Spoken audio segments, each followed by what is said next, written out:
All right, so now not only are we being recorded, but we're now live on Facebook as well.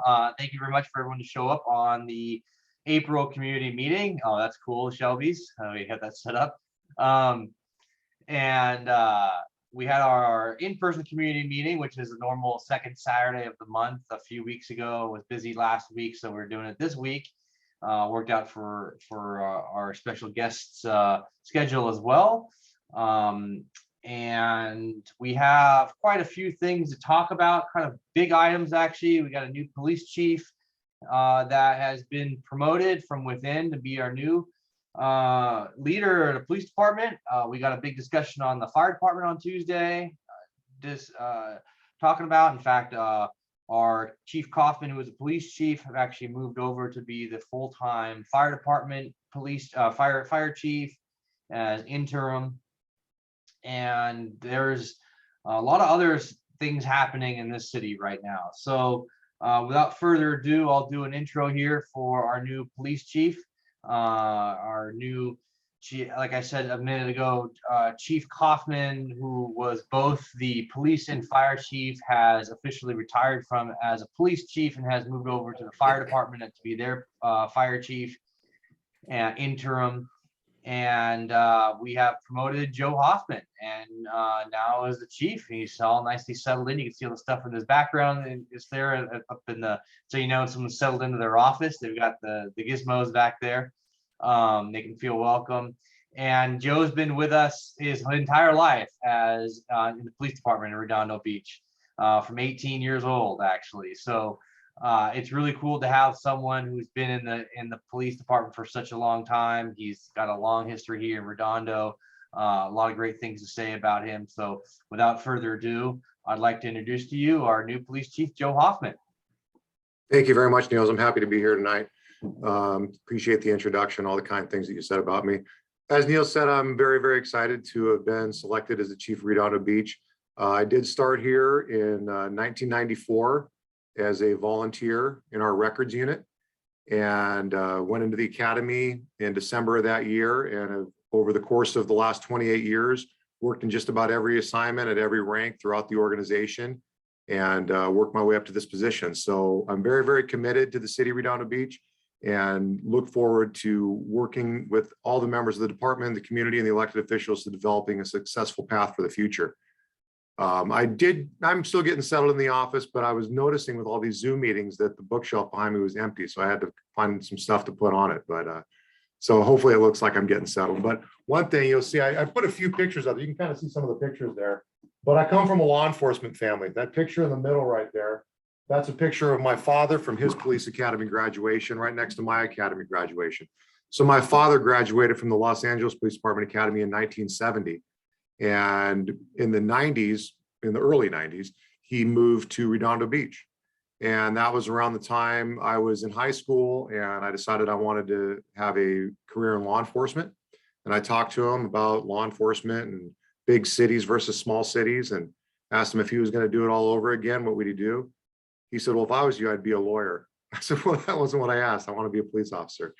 He said, lawyers get weekends off and holidays off. I said, no. He said, okay, I'd go work for Redondo Beach PD. It's such a great city. I love living here. And anyways, that's what led me to Redondo Beach, to start volunteering at 19 years old. And here I am today. So anyways, I'm very committed to the city, and I'm excited to be in this position. I did put a couple of slides together just to kind of talk about some of the things that's going on in the city, some of the issues with crime trends that we're dealing with, some of our approaches to how we're going to work on those things. And then, of course, I'll make myself available for questions at the end, and try to address any concerns that anybody may have. So I'm going to share my screen here.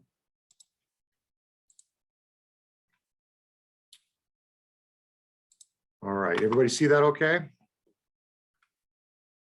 Yes, sir. All right, so this slide here is reflective of the crime rates that we experienced in 2021. So it's important to note, because from 2016 to 2019, we were experiencing a significant drop in the level of Part 1 crimes. And this was a region-wide approach, but these are specifically to Redondo Beach. 2020 was obviously an unusual year with the onset of COVID and people working from home and the changes. And then as we started to come out of COVID a little bit in 2021, there's been a sharp increase in the number of crimes, 17%, essentially wiping out the 3-year decrease from 2016 to 2019, which is very troubling and something that we're trying to address as law enforcement as a profession nationwide. But I wanted to draw your attention to a few significant areas where we've seen a significant increase, which is aggravated assaults. So the crimes of violence we've seen an uptick in, which has been very concerning for us, as well as the increase in the number of theft-related crimes. And concerning for me as a police officer is the number of assaults on police officers. These can be attributed to numerous things. One is there's a lack of consequences for certain types of crimes throughout Los Angeles County. We're very, very fortunate in the city of Redondo Beach to have our own city prosecutor's office and the ability to prosecute misdemeanor crimes that occur within the city of Redondo Beach.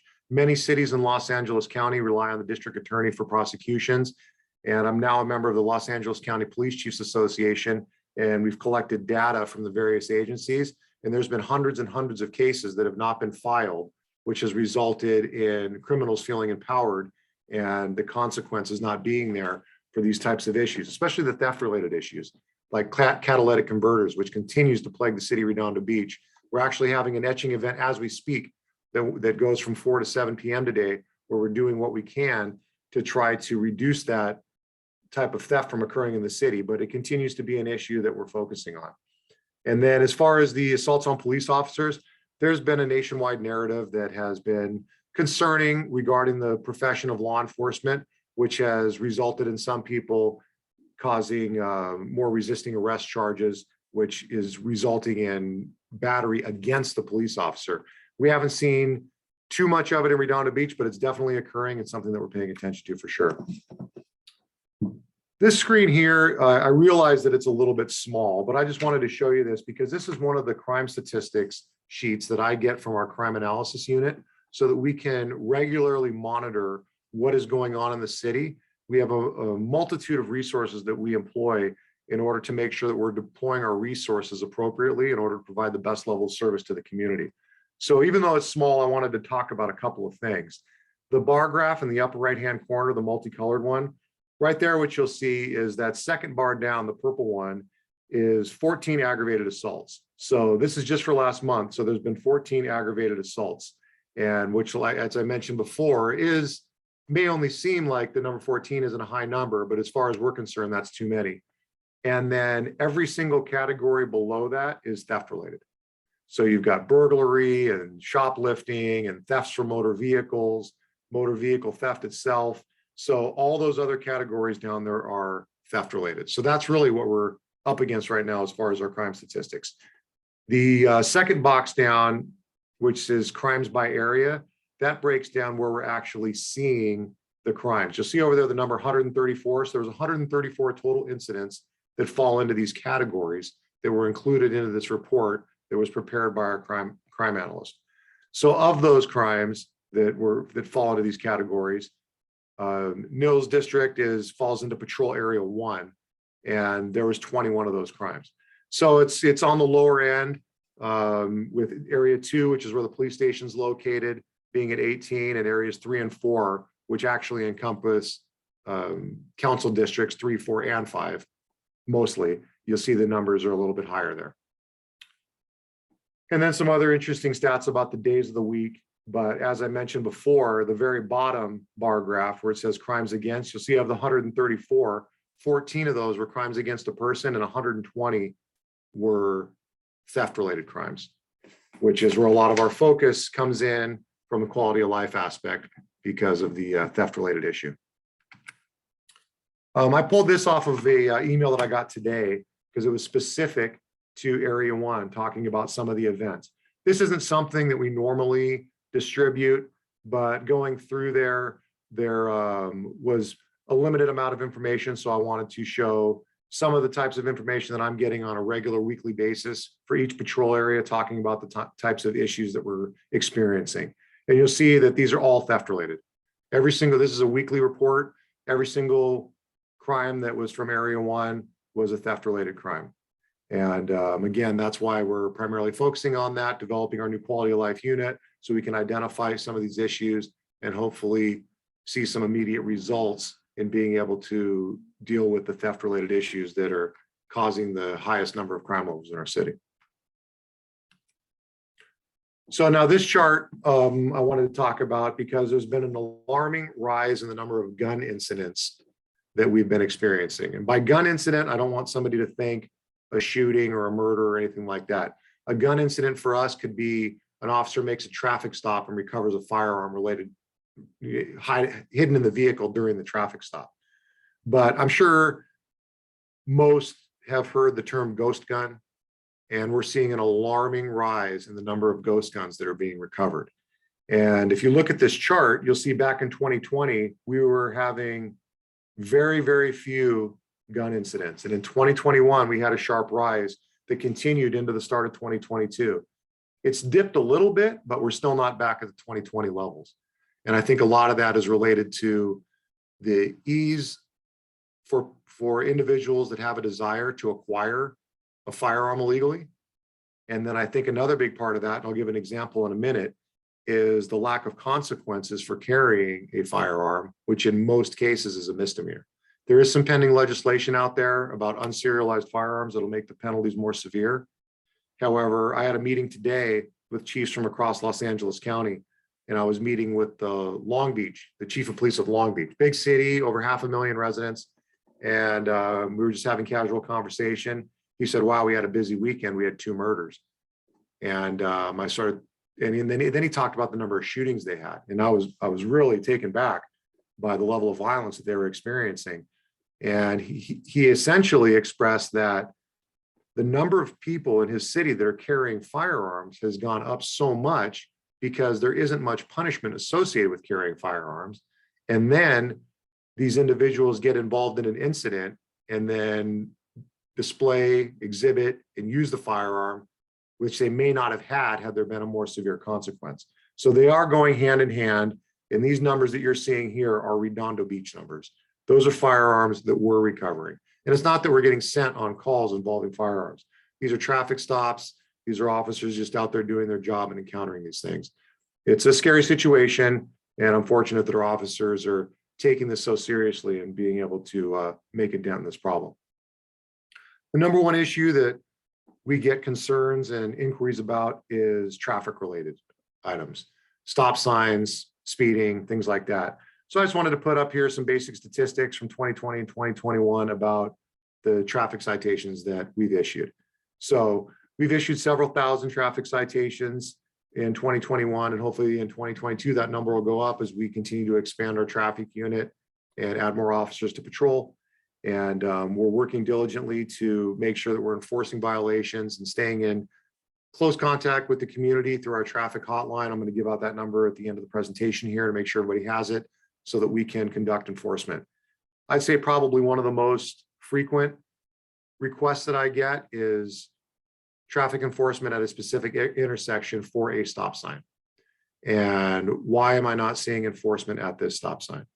And so I did a little research about how many stop signs there are in the city of Redondo Beach. So take a moment and think in your head how many stop signs you might think are in the entire city of Redondo Beach. Because I'm going to tell you right now, I was way off. So it's just a little fun game. But I can't wait too long because I know that Nils doesn't want to keep everybody here all night. I'll take the first stab at it. Okay. I'll say 4,500 stop signs. Oh my gosh. No, you're okay. That would make our job impossible. But the number that I got from engineering was 2,538. However, that was as of our last GIS survey. So the number is probably closer to 2,600. So my point in saying that is that we have 3 traffic officers that work on motorcycles. And then we have our patrol officers that are required to respond to all the calls for service and then conduct traffic enforcement is one of their primary functions, but it's not their only function.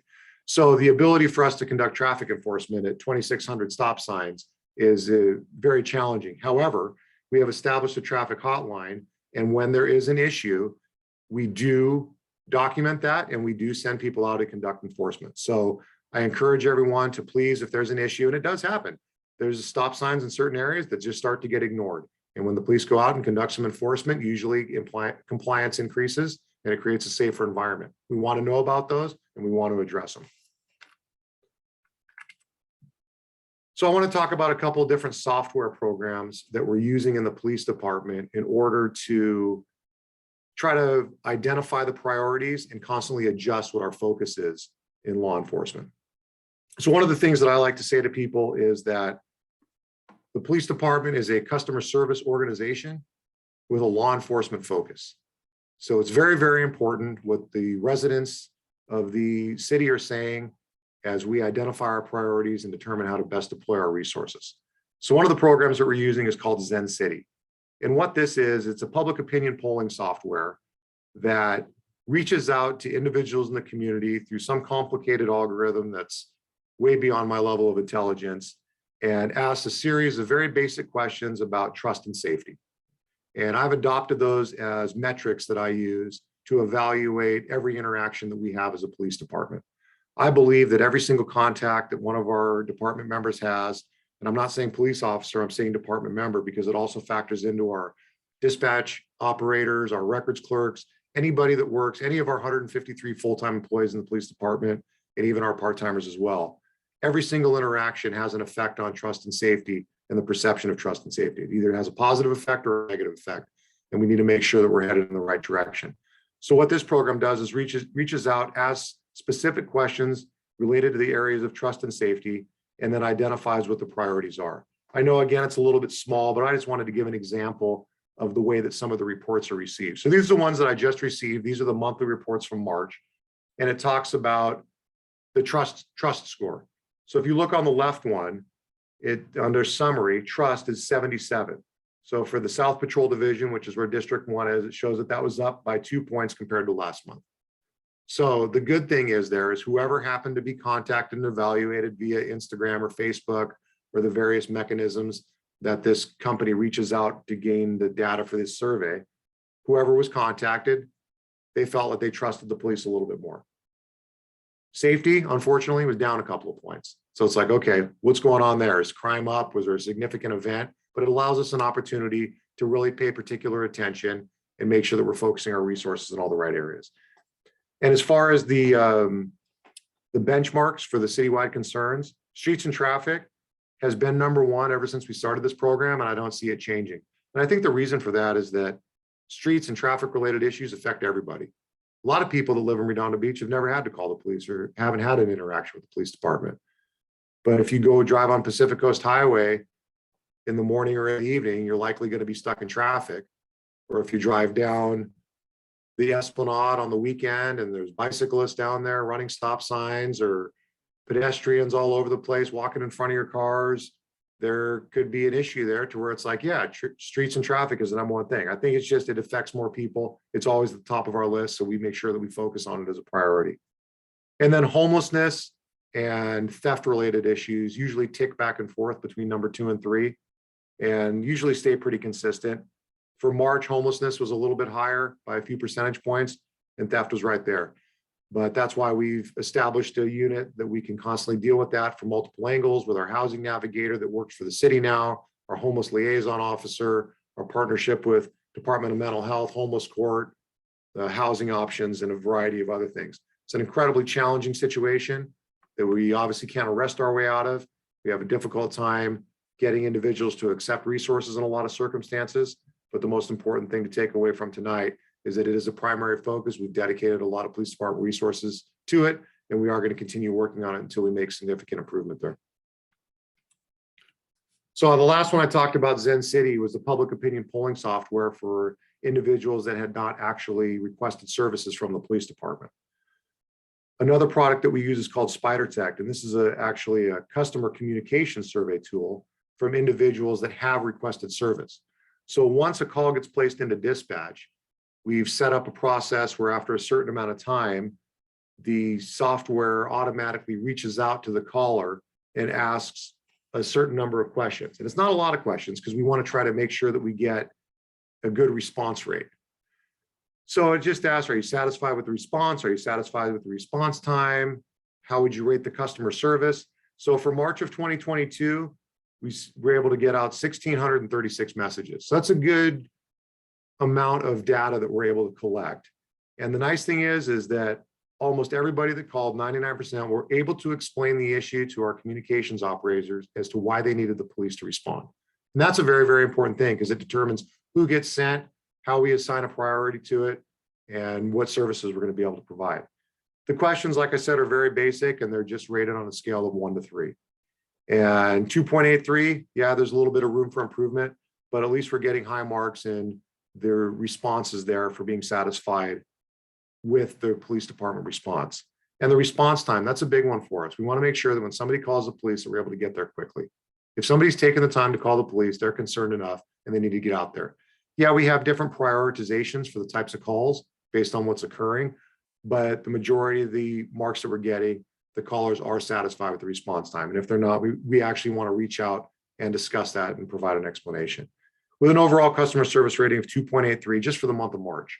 So again, there is room for improvement. Obviously, I'd like to see 3s across all those categories, but there's also a block in each survey that allows for comments to be indicated and oftentimes provides enough detail to allow us to follow up with individuals that either took a call or responded to a call to make sure that there isn't anything that we need to make an adjustment on to continue providing good service. So I wanted to add a few things in here for some of the areas that we're going to focus on in 2022. So one of the big things is quality of life issues. Most of the inquiries that I get are related to quality of life: leaf blowers, loud exhaust, homelessness, dogs off leash, those types of issues, blight, trash, things like that.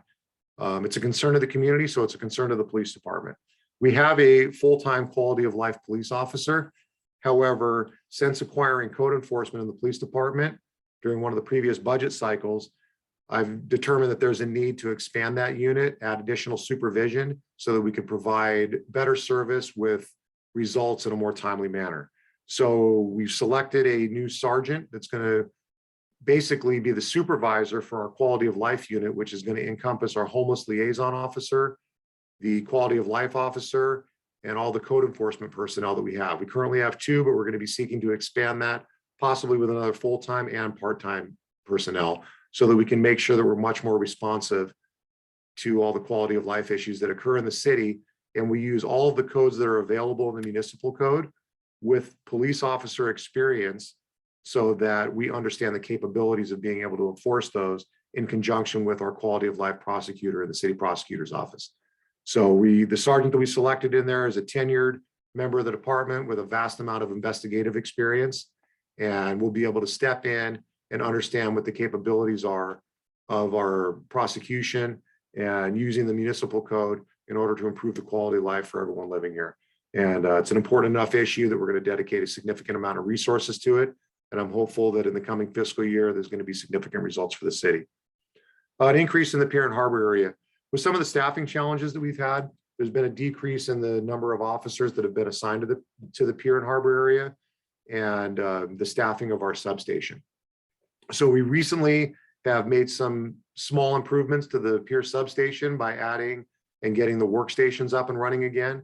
And we are going to be submitting a CIP request so that we can make some improvements to the interior and exterior to these substations, so it's more user-friendly for the public, and also just the appearance of the facility is more in line with the values of the city of Redondo Beach. And I was looking for a limited 0 to no cost item that would immediately allow for the police department to increase the level of presence on the pier. And the way that I determined to do that is by transferring one of our existing units to work out of the substation. So the newly created quality of life unit is actually going to be working out of the substation, which works out perfectly because many of our quality of life issues originate in the Pier and Harbor and Beach area. So what that's going to result in is police officers that are working out of that office, police cars coming and going from there on a regular basis, and the opportunity to perform foot patrols and address other issues on the pier. And it doesn't result in needing to wait until we hire personnel, which has proven to be challenging. It's not even really a reallocation of resources. It's just identifying a different location for them to work out of and spreading our resources out throughout the city so that we're more visible while doing the same job. And I think that we're going to see immediate results from that. And I'm hoping to get them moved down there at the beginning of May. Recruitment, hiring, promotions. These are areas that are going to continue to be concerns for us. Right now, the police department is down 8 police officers, and we have retirements pending. And when I did the math based on what we have with the vacancies, pending retirements, and individuals that are off injured or for other reasons that may not return, I think that we would need to probably hire 15 police officers in order to get up to full staff. Just to put that into perspective, we just did a recruit test. We had over 200 applications and we had 6 candidates make it into the top band so that we could start backgrounds. Out of those 6, I'm hoping that we end up with 2 or 3. And that seems to be about the average that we're getting. Out of every 100 applicants, we're usually ending up with about 1 candidate that makes it into the academy. And that's not the end. The academy is very, very challenging. But one of the things that I can't do as the chief is compromise the standards that we have for our hiring practices and just to fill the numbers. We have to make sure that everybody that we hire is going to perform at the level with the high level of expectations that we have for the police department. We are going to try some different approaches to being able to get police officers on board because when we hire recruits, it can be up to 18 months from the time that we start the testing process until a recruit is out of the academy, off training, and functioning as a solo police officer. When we bring in laterals from other agency, that time can be reduced down to 5 or 6 months. So we can actually gain a whole nother year there. And it's because we have an extensive background process for police officer candidates. The academy is 6 months long, which is usually followed by 6 months of field training. For lateral police officers that have already been doing the job and demonstrated their ability to perform as a police officer, we can usually bring them in through a background that takes a couple of months and then usually 3 to 4 months of training. And they've proven themselves to be able to perform at the level of a solo police officer, which gives us the opportunity to increase our overall staffing numbers. So we're aggressively pursuing the hiring in various areas, including our communications unit, as we have a full service communications center, and hiring and making sure that we have staff down there is a constant challenge. It's a difficult job that's required to work the same hours and endure a lot of the same stress as the police officers. And it's hard to get people that are qualified for that position. We're going to stay focused on that and make sure that we have the staffing available to continue handling the 911 calls and getting the emergency services dispatched in a timely manner. We've also already had a few promotions. Just in the short time that I've been here, I'm going on a couple of months as your chief, and I've already promoted 2 sergeants. I promoted a captain that filled the spot that I vacated a couple of weeks ago, and I just announced a lieutenant test, which opened up earlier this week. So we are going to be continuing moving to fill those supervisory roles. I take them very seriously. There's a lot of interviews involved, and I want to make sure that the values line up. It's a time-consuming process. It's very, very important to the stability of the community and the perception of the police department. We have various units within our detective bureau that focus on the regular investigation of crime and then also focus on special areas of crime. An example would be the organized retail theft. We have not been immune to that. We have had instances that have occurred within Redondo Beach, and we've identified a team of detectives to focus on that using advanced surveillance equipment and technology. And I'm happy to report that recently, through the use of a bait item that had a GPS tracker in it, we were able to identify and arrest a ring of these thieves that were going into commercial locations and stealing property. The mistake that they made is they kept stealing the same stuff. So we worked with one of our companies and we were able to install a GPS tracker into one of the items that they kept stealing. And lo and behold, after a couple of weeks, they went in and stole it. And we were able to track them down and recover all kinds of property. And that's where the challenging part is are they going to be able to get the filing and keep them in custody? But I've made sure to stress to the police department that we just need to keep focused on what we can control, which is doing quality law enforcement and making sure that we're making the arrests in the city of Redondo Beach. Catalytic converter thefts continue to be a huge issue for us. There's a very minor penalty for catalytic converters. We're actually working right now on developing an ordinance that we can present to the city council for consideration that would allow for a municipal code to be created that would give us a little bit more local teeth when we recover catalytic converters that we feel have been stolen, and maybe pursue stay away orders and other unique areas of prosecution that will help make a dent in that crime. So we're working on that now, hoping to have that ready in the next month or so. And everything that we can do to try to lower the rate of these thefts. People are stealing these catalytic converters and they're maybe getting $100 from recycling facilities, which are nowhere located near us. And then it's $1,200 or more to get these things replaced. It's a horrible situation. There's certain types of vehicles that are targeted more often than not. Toyota Prius, Hyundai Tucson, some of the Jeeps, a lot of Toyotas, some Hondas. And we're doing what we can to try to focus on that. We've been trying to do the etching events. Like I said, we have one now. We try to do an evening one. And I hope that it's going to help out at some point where we'll recover one that has a etching on it that we're able to tie to a victim, which will help us with the prosecution.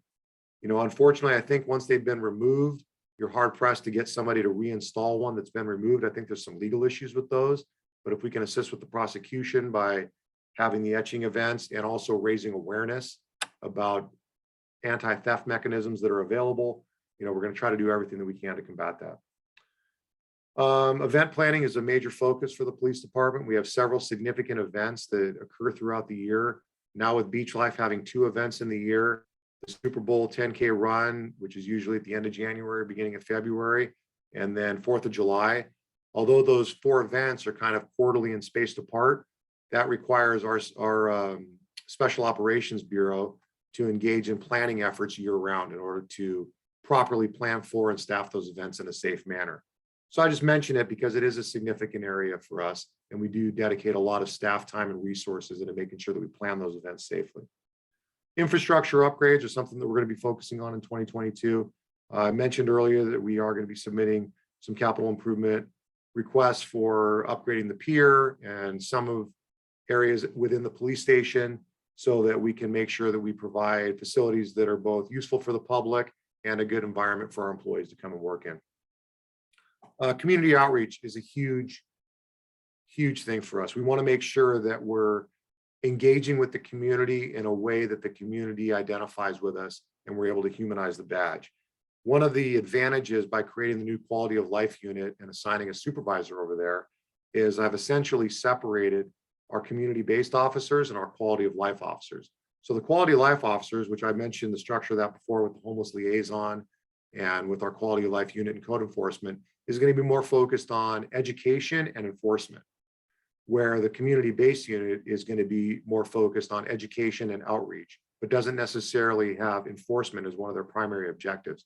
And I think that's important because we need to make sure that we're maintaining positive interactions with the community. Just last Saturday, I went out myself to the egg hunt at Franklin Park, and I handed out popcorn for 2.5 hours. I had to stretch for about 2.5 hours afterwards too, because I think I threw my back out. But the fact of the matter was people were really enjoying having those interactions with the police department. We had a police car there with an officer explaining all the equipment on the police car. We had 2 officers and a popcorn machine at full capacity. And we had one of our police dogs out there walking up and down the line of everybody that was waiting patiently for their turn to get a small bag of popcorn, learning about some of our canines and how our dogs have different roles in the police department. It was all about education and outreach. And I want to make sure that by separating those units, we're not reducing the workload for that unit. We're allowing them to double the amount of work that they do with their scope of responsibility. So, and I had this talk with the unit, actually some members of the unit yesterday, about the increase in the community outreach that I'm expecting so that we can continue to have those engagements, because that's the way that we build trust in the community. I want to make sure that we don't lose focus of that. One of my main focuses for inside of the police department is succession planning. The way that we're able to provide the levels of service that we do is by making sure that we have members of the organization that are ready to step into each role. And we don't only have one person that can do one job. And the way that we do that is by planning ahead. We need to make sure that we're providing opportunities, allowing attendance at specialized training, developing career paths for individuals, and that's done through mentoring and leadership.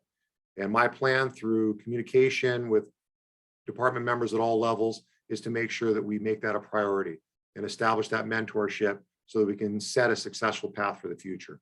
Succession planning was a huge part of how I was able to sit in this position, and I want to make sure that I do my part and get everybody ready to take on all the challenges that we're going to face in the future.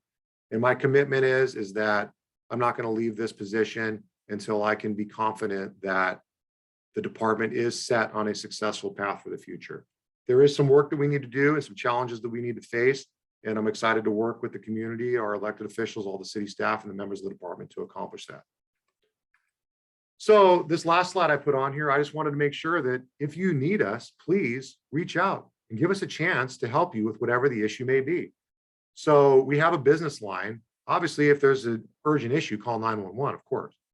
But we have a business line for any non-emergency requests that goes straight to dispatch. It goes straight to dispatch. The same people that answer 911 will answer this number. But if 911 is ringing, they're going to let this one ring. So call. If there's something going on, give us a call. Hopefully everybody's familiar with the Comcate system, which is on the city website. If you go on the city website under customer service requests, there is a link there where you can kind of identify your service. The reason I wanted to mention this one is because that's not just for the police department. That could be for pretty much any department in the city. If you needed some sort of service, you can go on Comcate and it'll be routed to the appropriate department.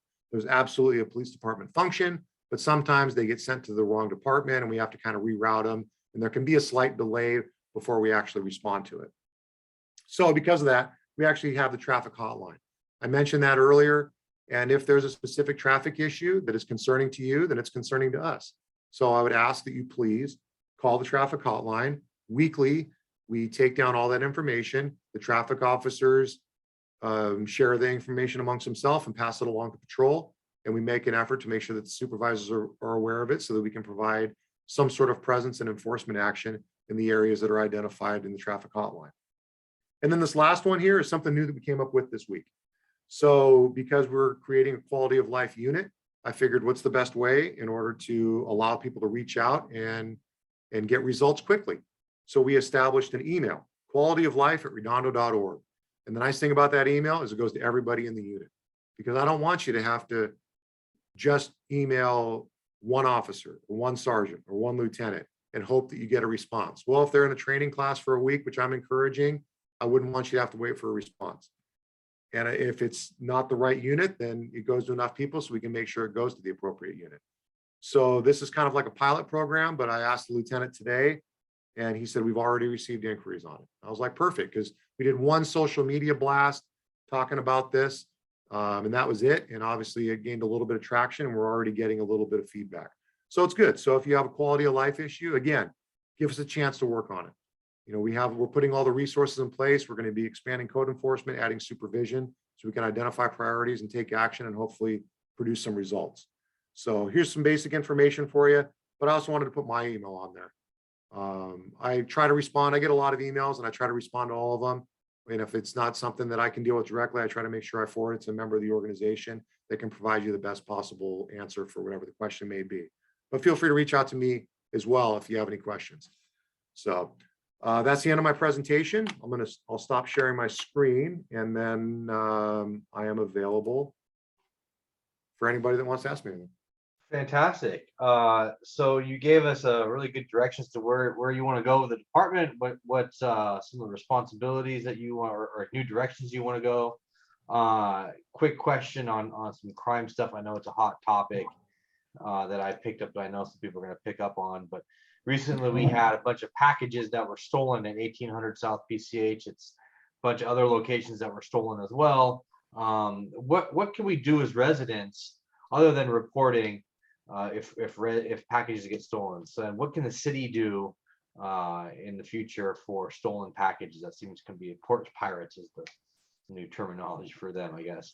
Yeah, I think one of the things that we really need to work on is getting access to security footage, because a lot of times what they're doing is they're following into these large apartment complexes and they're gaining access. And so when we have the ability to gain the security footage, then we can sometimes get vehicle descriptions, tie that into our ALPR cameras and identify potential suspects through the use of all the different technology that we have available. So the most important thing is if somebody's aware of an incident that may be occurring, it may not necessarily just be from the business that's there, the residential area that's there. It could be valuable information from a system across the street too. So we're actually working, we have a new camera system out there called Fusus, which is going to hopefully allow us to expand our ability to get real-time security camera information. And I think that with a combination of the technology that's out there, coupled with the information that we're getting from the public and identifying that as a significant source of being able to identify suspects, we're able to assign our special investigations unit to that and work on those as a primary focus. I know that the one in 1800 South PCH, they did identify a possible suspect that lived at his parents' house up in Palos Verdes. We served a search warrant, and we are working through those issues. They are challenging, some of those package thefts, especially when it's just off of a porch or people are following vehicles. But again, it's one of those things like catalytic converters, that as long as it continues to be an issue in the city, we're going to continue to focus on it. Awesome. Dogs on Beach. I know a bunch of residents last month spoke to me about Dogs on Beach. It for the residents, that live along the coastline and the Esplanade, that they see it happening. So I know we spoke about it. I know you're gonna be following up on that, but the dogs in parks as well. We're gonna be, Councilmember Lowenstein just talked to our BRR on doing another dog park at Zuliger Park. And one of the things I've said a long time here in my kind of way to deal with dogs in parks in different areas is you can't really give a dog owner a ticket for not having a dog in park when you don't provide dog parks. So we got our Alta Vista location, Dominguez, now North Redondo. Councilmember Lowenstein's going to want something there in Zuliger Park. But dog enforcement, dog licensing as well, if dogs have licensing. We have any plans on getting the dog licensing and enforced in in parks and those kind of small issues? Yeah, I like to think that the police department probably had an effect on Councilmember Lowenstein requesting that dog park, because we did get a series of inquiries last month about dogs off leash in Zuliger Park. So it wasn't so much for the dog in the park, it was more the dogs off the leash that were causing an issue. So we engaged, and this is a perfect example of the quality of life type campaigns that we're going to engage in. We first engaged with an educational component in Zuliger Park, where we actually put up a signboard talking about dogs off leash, and we sent officers down, police officers and animal control officers, to provide education on the laws that were associated with having dogs off a leash in Zuliger Park. After a certain amount of time, short amount of time, like a week or less, we actually went back down and counted some of the same individuals, and we actually took enforcement action and wrote a handful of citations. It started with warning cites, but it ultimately ended up in some citations. Since then, the rate of compliance has increased dramatically, and now there's a request for a budget response report related to a dog run, which would hopefully eliminate that problem. So I think these are perfect examples of how the police department can have a significant impact on the quality of life related to these dog issues.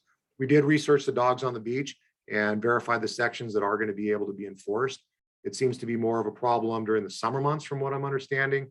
But hopefully with the increase in our code enforcement and our quality of life unit, when the problems do seem to be more prevalent, we can actually have people down there. We don't have officers down on the beach at all times, unfortunately. So if there's a problem, or it's a lot of times with the dog issues, what we end up getting and having the most ability to conduct results on is there's like a pattern. Oh, hey, every night between 5 and 6 p.m. at this place, these 5 people gather and they do this and they have their dogs. And then we're able to kind of target it. When I saw a dog on the beach yesterday at 1 o'clock, that's a little bit more challenging for us to just consistently follow up on. I mean, maybe we get lucky, but as far as the ultimate goal being to eliminate the problem, usually when we have more data, the better. And that's the type of thing that shooting us an email on that new quality of life at redondo.org will hopefully allow us to have the supervisor identify that as a priority and direct resources towards it. Yeah, that's awesome. Thank you. I mean, I'm a big proponent of education first and then enforcement, because a lot of times people just don't really know, or maybe they're just like, oh, it doesn't really get enforced and whatever, and no big deal. And then all of a sudden they get, oh no, we do enforce it. And here are the rules. Give one kind of get out of jail card free thing for these small things, and it makes the introduction to the law and the enforcement that much better, and makes it gives a better feel to the situation. People are much more appreciative versus than just coming at them with a straight ticket and fine and problem. So yeah, all right. So anyone else? There's a comment here for anyone else have any questions, throw it in the chat logs, whether it's on Facebook or it's on the chat for Zoom here, or just go ahead and unmute yourself or put your hands up if you have a question. Andy Shelby, who lives at 1800 South PCH, thanks you for working on that issue. I read that the other day. They stole all the packages, so that's a gated area too, I believe. So yeah, a lot of times they're following people in. They hide around the corner, they wait for that door to pop open, or they'll they'll prop something up in the door so the door doesn't close all the way. And, the security footage on that is usually invaluable. Like I said, even if we can get a vehicle description, we don't even need a license plate. With some of the technology that we have now, we can put in a make, model, even a close make, model, and a color, and then we can scan. And we've solved a lot of crimes by doing that during a certain time frame, getting a handful of license plates, and then being able to piece it together. Everything's on camera nowadays. And if we can use that to our advantage to reduce crime in Redondo Beach, we're going to take every opportunity. Yeah, awesome. Anyone have any questions? Mark, you got a question? Sure. Hey, Joe, Mark Hansen, how you been? Hi, Mark. Nice to see you. Hey, I was asked a question the other day I didn't know the answer to. Our police maritime boat, are we on any set schedule at the moment for its patrols? So the police boat has not been operational 7 days a week due to our reduced staffing down in the Pier and Harbor area. My plan is to have 4 officers assigned, including 2 boat captains and 2 deckhands, so that the boat will be operational during hopefully all days of the week from Memorial Day to Labor Day, which is kind of like our target season for being able to be out there to provide. And that's another great opportunity where education is more important than enforcement and the presence as far as having the boat on the water. We have had a little bit of a struggle with the staffing because anybody that operates the boat has to go through a relatively intensive training course through the Maritime Law Enforcement Training Center down in the Port of LA. And we need to make sure that we have individuals that are qualified to do that, to pass the course. And they also have to be comfortable in that environment and in a water setting. So it looks like we're all set to have right now the boat crew is out there just on the weekends. And they have double duty where they're also responsible for crimes that are in incidents that occur landside as well. But I'm hoping to get the boat out there much more starting Memorial Day weekend. Great. Thanks for the update. You bet. Cool. Anyone else have any questions or comments? Go ahead and put your hand up or unmute yourself. If not, we're going to thank Chief Hoffman for his time. I know it's 7:39. I know he wants to go home back with family and have dinner. And so appreciate the time. And we have had you late for Tuesday night as well. And really appreciate what you've been doing. Great new leadership. Thanks for taking the overview of the time here as to where you're going with the police department, and a whole new direction and I shouldn't say new direction. It's reinforcing all the good things that we've already been doing, and going down a path of making sure that we're community first, and we got a great people to work with. It's a great community being here. So thank you, Mr. Chief Hoffman, for doing this. And yeah, have a great night. Great. Thank you so much for having me. And I just want to. Rick's got a quick question. He's got his Sure, hand of course, up. of course. Yeah, hey, Ortiz. Chief. There you go. Hi. Oops, there you are. Hey, I just had a quick question. Last year we had a shooting on Juanita Street. Suspect was killed. There was 3 or 4 persons that fled the area, and there was helicopters flying around and announcing for everybody to stay in the house. The suspects that were fleeing the area crashed and ran into the neighborhood. It was a 6-hour event, and in the end, we never had any information on what was the outcome of why the person was, shot and killed. Was it was this a gang shooting, drug related? Any information about it? All we know is that the sheriff department, which is kind of odd that it wasn't Redondo PD, but it was the sheriff's department that is handling the investigation. Is there an update on what happened on Juanita Street? I'll tell you what I can. How about that? So Great. at the time that this incident happened, I was the captain overseeing the Special Operations Bureau, which is the detective division is included within that bureau. So I was the captain overseeing investigations. So when this incident happened, we normally do handle our own murders. But when this incident happened, I got a phone call and I started asking questions and getting information. And as I started learning more and more about what occurred, I quickly realized that this type of incident was going to far exceed our capabilities from an investigative standpoint with what we have available at Redondo Beach PD. I think we could have conducted the investigation. I'm confident in the ability of our investigators. However, here's what would have happened.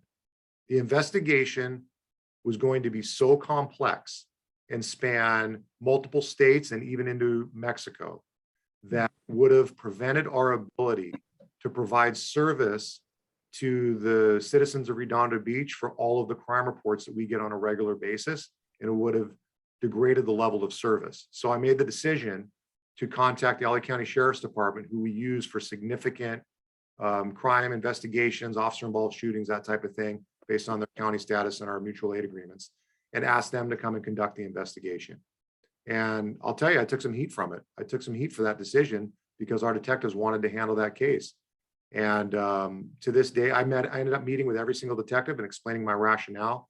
And to this day, I stand behind that decision because as I've learned more about this investigation, and although the reason we weren't allowed to release too much detail about it is because we handed over the investigation to the Sheriff's Department and we weren't able to give out specific details that they may have considered compromising as they conducted their investigation. All that we were able to do is confirm that incidents had occurred at this city. Once we make a decision to hand off a case, then it becomes their responsibility to disclose what they choose to disclose, and we don't have the ability. It's kind of like once we file a case with the district attorney's office, we don't do releases on it anymore. When we make an arrest, we'll do the press release. I'll be on TV talking about what happened. As soon as we file that case with the district attorney, that's it, we're done. Because now it's the district attorney's job to get that prosecution, and they want to be able to control what goes out about that.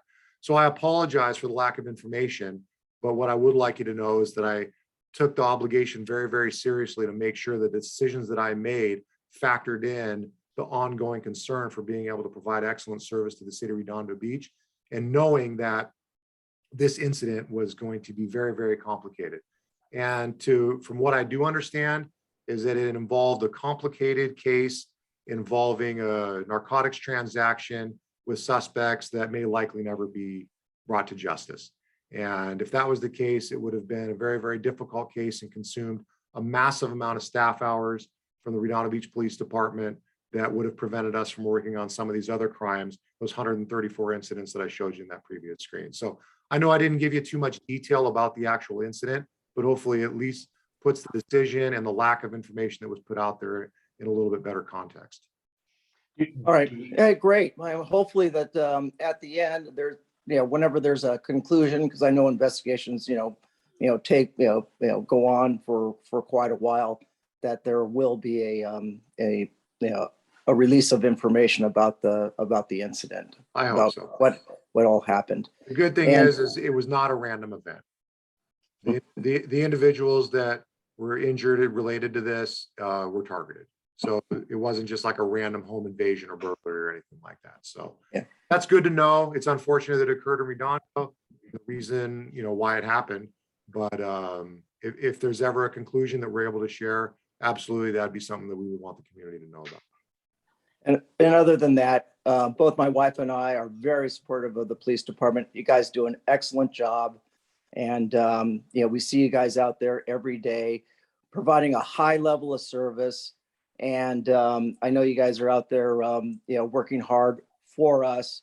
And I just want to let you know that we really, really appreciate it, especially in the here in the south end of Redondo Beach. It is duly noted, and we're very proud of all the South Bay cities that we live here in Redondo Beach, because we are very well protected and we feel very safe here.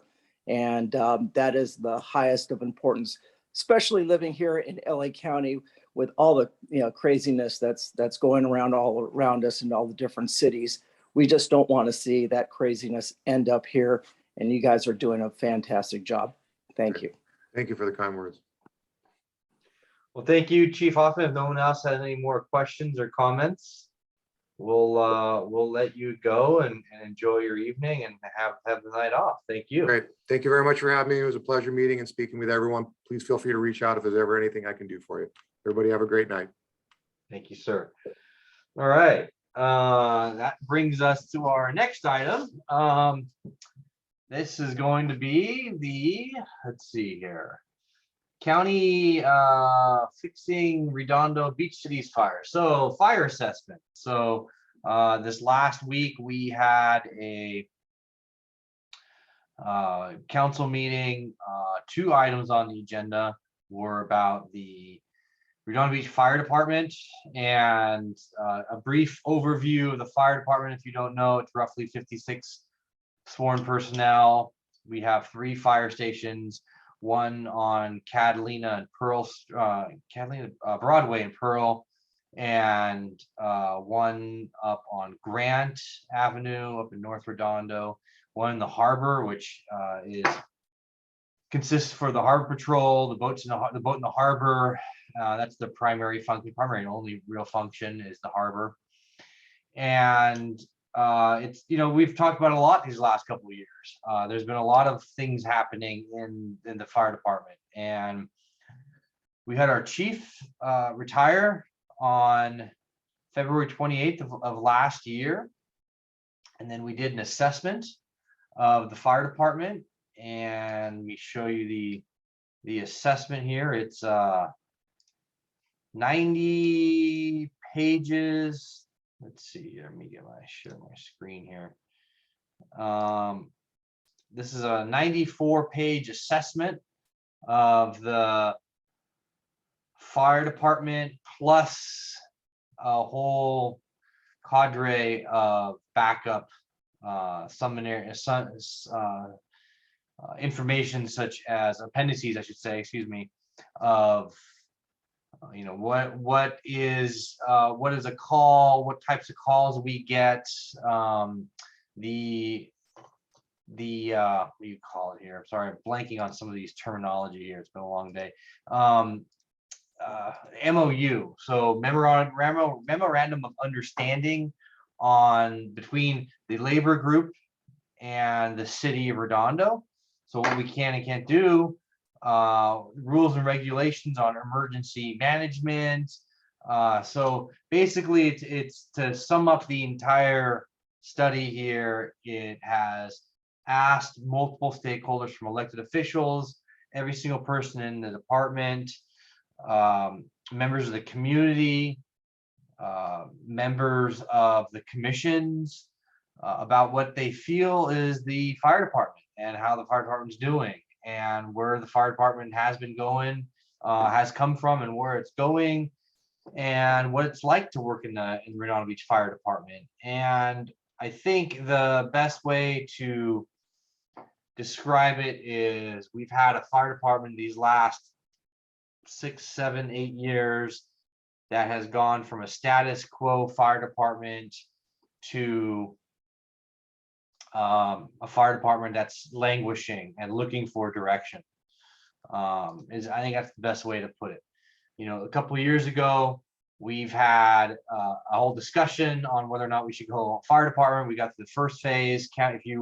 Any city that requests to be going through a process, if they want to go Redondo Fire or not, it's a 2-step process. The first, actually technically speaking, 3 steps. First is that you send in the letter, and they do a primary assessment for even able to handle you as a city. Then you go into what's called the first phase, and they take essentially a questionnaire of your current services, and they come back with a quote, a basic quote, and saying, hey, this is what we're looking at in services for your city. This is how much we would charge you for that. Then if someone kind of agrees to the parameters, then you go into what's called the second phase.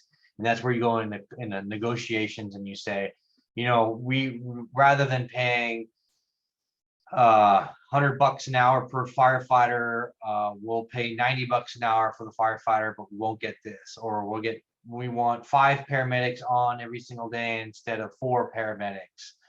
We want 2 trucks or engines, and you kind of go through a whole negotiating process. We never got to the second phase last time, and so now that our fire chief is gone, we've gone through this assessment. I'll just, like I said, we've had a languishing fire department, and the assessment is not pretty at all in any way, shape, or form. I mean, the fire department, it's been essentially, we've had a blank check being written, and We have some great personnel, and the frontline firefighters show up with every single tool and personnel imaginable, which is not good. Basic call, you'll get six people showing up when you only need two. So the way we deliver our services needs to change dramatically. It hasn't changed. The way we train for the services, we're kind of stuck in a way that we've done fire service 30 years ago.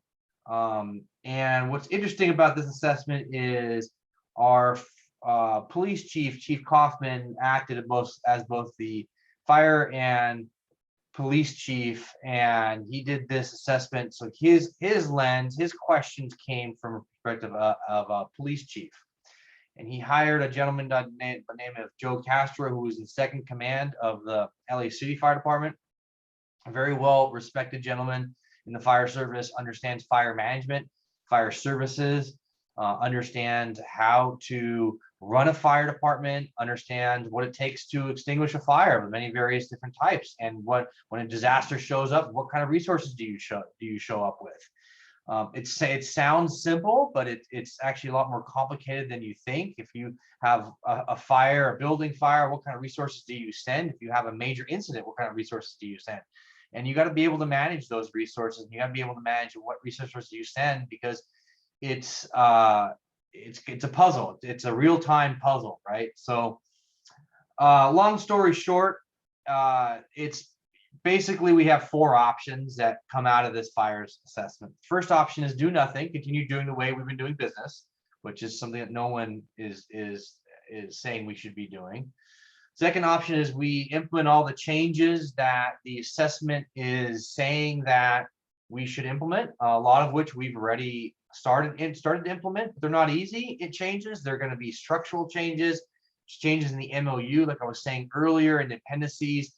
The MOU is memorandum of understanding between the labor group and the city of Redondo. That has to change as to how many people are on duty, what their duty responsibilities are.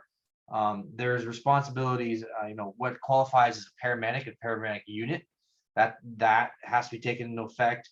The harbor patrol is a large issue. We spend a lot of resources down in the harbor, which takes away from the resources in the rest of the city. So implementing the recommended changes is a large feat. Well, if you say we get through 75 to 80% of them and we're able to implement, that would be a huge success, huge win. Then there's the option of working with other South Bay cities, so Manhattan, Manhattan, El Segundo, and possibly Torrance, and seeing what there's a lot of overlap in fire services. So whether it's training, it's admin, we're in their city already every day, and in fact, Manhattan Beach is in North Redondo every single day, delivering paramedic services. So what does that look like moving forward? How can we make those services cheaper to deliver? So a lower overall cost, better overall level of service. See what that would look like if there's possibilities of going down that path. It's been talked about a long time to work with other beach cities. And of course, the fourth option is just writing a big check to the county every year and saying, we're gonna give you a $5 million or $6 million check, whatever that number that may be. I'm just pulling numbers out of the air and saying, if we give you a $5 million check every year, you're gonna deliver XYZ services. And then, we have a certain savings on top of that, and we can negotiate for more or less services as time goes on. So those are the four options. One, do nothing. Two, implement all the changes as much as we can. Three, work with other beach cities, maybe create a fire department, a beach city's fire department, administrative wise or personnel wise. And then fourth option is to go county. And some of Hermosa Beach has gone county. Last couple of years, they were in dire straits. Essentially, the same situation that we're in today, and the difference between them and us is that we have a phenomenal amount of personnel, a large depth of personnel. So it's easy for us to hire people. Hermosa didn't have a depth of personnel. They were borrowing firefighters from both us and Manhattan Beach in order to fill their ranks. Some days they didn't have enough people. They're just one little station there. So they had a fire department that's falling a station, an actual physical station that's falling apart. County gave them an interest-free loan to fix that. We have a fire station that's falling apart. In fact, let me show you a picture of our local fire department here just the other day. This was told to me, hey, did you see what happened there at fire station number 1? This is fire station number 1. This is the roof line, and it's torn out right there, if you can see that. If you can see this photo as well, up there on the outside, the old windows, and you can see the holes in the roof up there. That's because when it rained here a few weeks ago, back in early April, there was a few inches of water in the admin halls there, and the water was pouring through the roof line here. So, you know, it's been, for me, it's been, I've said this quite a bit. We have a city hall that needs work. We have a police station that needs work. You know, we just had our police chief on saying that he is going to come with a capital improvement projects that need to get done. I mean, there's every single building in the city needs to get refurbished and rebuilt. We don't have the luxury of having massive coffers like Manhattan Beach does, but at the same time, Manhattan Beach doesn't rely 100% on themselves. They rely on the county. Their library, for instance, was built by the county. So, you know, they work with the county. Hermosa Beach works with the county, both in the fire department and their library services, which saves them millions of dollars. You know, so at the end of the day, this assessment that was done cost us a bundle of money.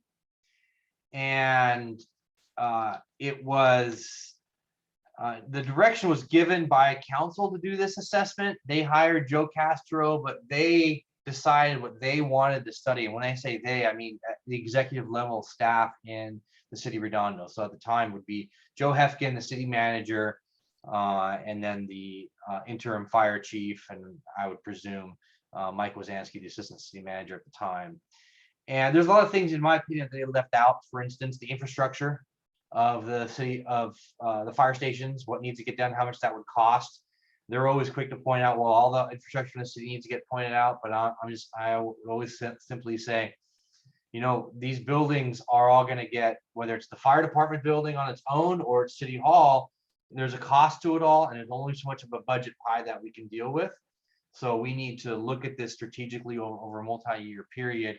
And Manhattan Beach just built a new fire station North Redondo, and I believe the number was $9 million, if I remember correctly. Minimum of six to 9 million right in there to completely rebuild it. And they went down to the ground and rebuilt it. They needed to. They didn't have a choice. Same thing that we're going to be having to do with one or both of our fire stations. And it came out of general funds. They did not get any grant money out of it. It came directly out of their own general funds to rebuild it. So the assessment is out there. You can read it. I'm going to provide a link to it so everyone can download and put it on my website. You guys go ahead and download and link at it. It's also in the agenda packet from last week, or this week, I should say. So it's a doozy. It's a good read. A lot of quotes. A lot of members of the community were interviewed. You know, don't look at it and open it up and think that it's going to be all glamour and glitz. It's not. It didn't happen overnight. It didn't happen in 6 months. It happened over a multi-year period. And I mean, in my opinion, it's kind of happened over the same thing as City Hall is over the last 30 years. We haven't been paying attention.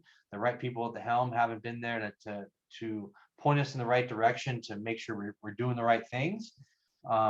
So now we do. Now we have a game plan. Now we have big decisions moving forward. So one of the actions and decisions that we're making is we formed a subcommittee on the council. Myself, Mayor Brand, and Councilmember Todd Lowenstein. We're on a subcommittee. We're going to meet with the other 3 beach cities. I already talked to El Segundo and Manhattan Beach. They're council members there. And I asked them, hey, how would you guys feel about this idea? Well, guess what? Lo and behold, Manhattan Beach and El Segundo have already been talking for the last year and a half about doing administrative merger talking about what it would look like. There were shared resource models. And when I asked them about Redondo Beach, they said, we didn't think you guys were open to it. We had no idea you guys wanted to be any part of it. I said, no, I've been saying this for quite a long time. So now we might even get Torrance in there. They're having some issues in Torrance. So we're going to meet with them as a subcommittee. Subcommittee that I'm on here is also going to meet and deal with the whole county quote. And when we talk about the county quote, I'll have to just end with this quote, and that is, in order to make the right decision, we need to have all the decisions in front of us. So if we want to go somewhere, we want to know all the directions that are possible. And so this decision is not going to be, there are going to be a lot of decisions moving forward, and it's not going to be as simple as 1, 2, 3, or 4. I think when we get through everything, we're going to see exactly what we're going to be able to do, much less what we want to do. And those are two very different things. We'll see on their budget this year coming up. We all know what happens with inflation and many other, increasing costs. Hopefully the economy holds up. But other than that, it's not going to be an easy ride for us moving forward in Redondo. So we have some tough decisions to make and see where we're going to go and how we're going to handle all these changes moving forward. Anyways, enough about talking about me talking on this issue. If you guys have any questions, any comments about the report or where we're going, let me know. Throw it into the comments or throw it into the chat log here. Raise your hand. Anyone got anything? Mark, your hand was up first, then Gene Zimmer, your hand was up second. So Mark, go ahead.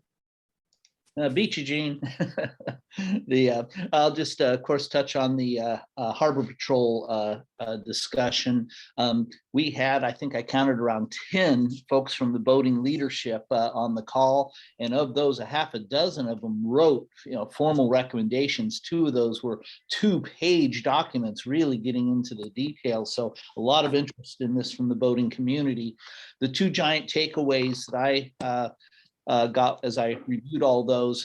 First one was strong recommendation that we maintain 24/7 Harbor Patrol coverage in the harbor. The assessment itself noted the unique situation we have in King Harbor, where our entrance is at the south, but many boaters leave and immediately turn right to head north, going along the breakwater, probably too close. But then when they break down, they're in those rocks in very short amount of time. And of course, a lot of you may have seen some of the videos, of our rescues with boaters smashing against the rock. So, we need almost instantaneous response for a Harbor Patrol to save those lives. Some of the boating leadership did seem open to the idea of Baywatch providing nighttime coverage. So that was an interesting discussion. But right along with those discussions was that Baywatch should not be asked to do, we shouldn't rely on them for daytime coverage, because they're up and down the coast doing all their lifeguard stuff and couldn't respond soon enough if a boat was going up on the rocks. Also, there was talk about trying to turn Fire Station 3 into a full service rescue unit. Now, it's fine if it's going to be responding at night, but there again, same logic. If they're out roaming around town inland, they're not going to get back in time to get somebody off of the rocks. So those are the big comments I heard there on the 24/7 coverage. The second big item that was talked about, the assessment suggested creating a new position of a harbor master or a harbor director.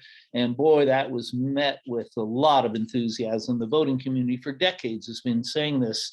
The Waterfront Economic Department is focused mostly on the leases. We hire people for that job with an economic background, but don't know anything about managing harbors or recreational boating. The assessment talked about the possibility of moving one of the 3 fire division chiefs over into the Crow's Nest office at Harbor Patrol. But a logical concern about that was, well, do the fire division chiefs have a background in harbor management and recreational boating. So the boating leadership seemed much more comfortable with the idea of going to the outside world and looking to hire somebody with background in harbor management and recreational boating. So those are the two biggies that I got out of all those comments that came in. Hope that's helpful.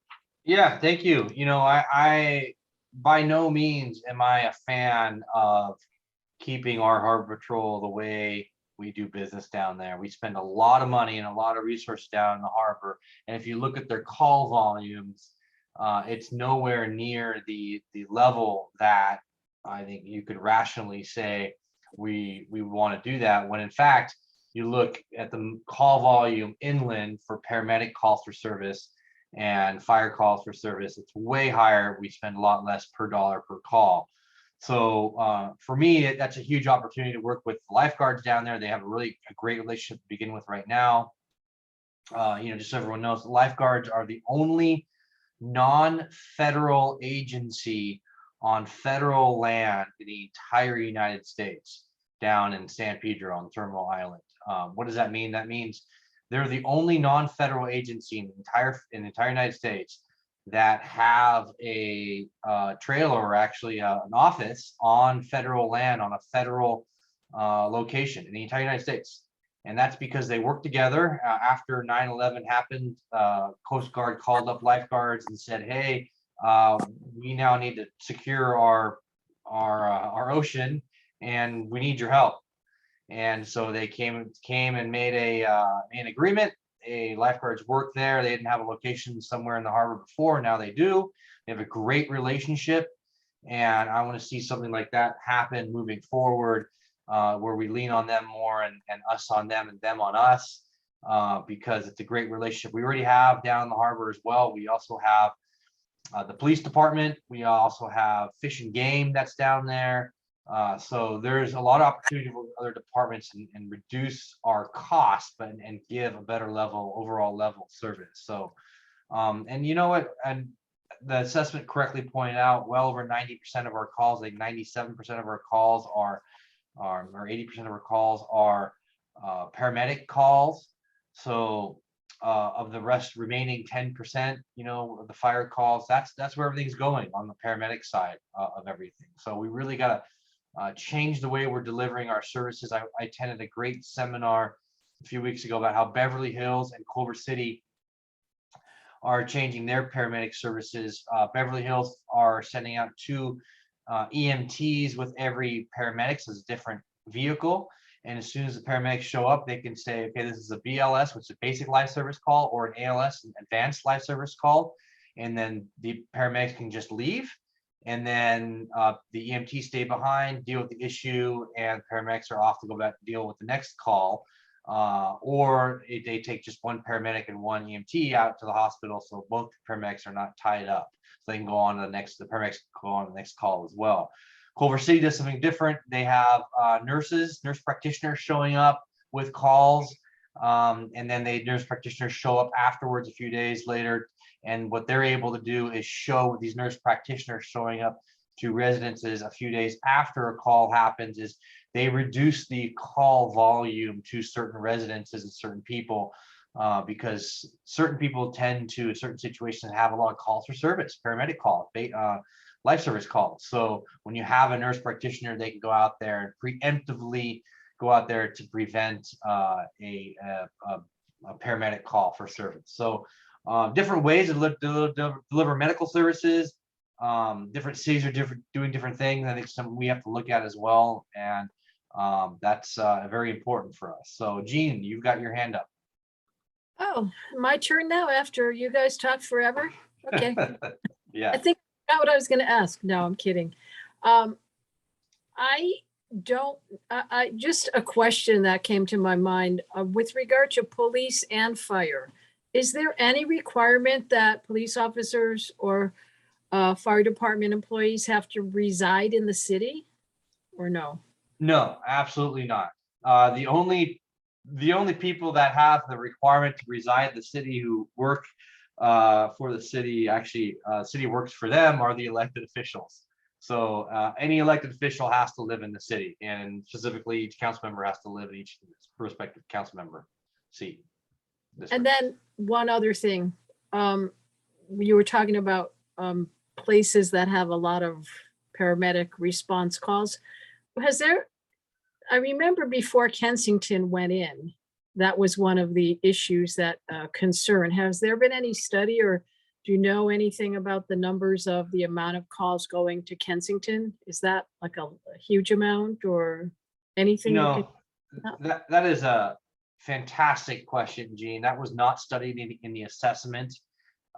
One of the commenters on Tuesday brought something up very similar in terms of, Beach City's Health District is talking about, I'm not sure exactly what they're planning on doing, but they want to do something regarding some sort of living center there. And living centers tend to create more calls for service. So the assessment did not include future levels of service or future requirements of service. And I believe the caller on Tuesday, I don't know who it was, I think it was Mr. Solomon, said some departments are now charging these homes $50 to $100 or more, $500 for some of these slip and falls. So the way these homes reduce their insurance costs and personnel costs is if someone does a fall and can't get up, help, I've fallen, I can't get up. They don't use their own personnel, they call 911. And so then the city has to send out paramedics, and then they help the person back into bed.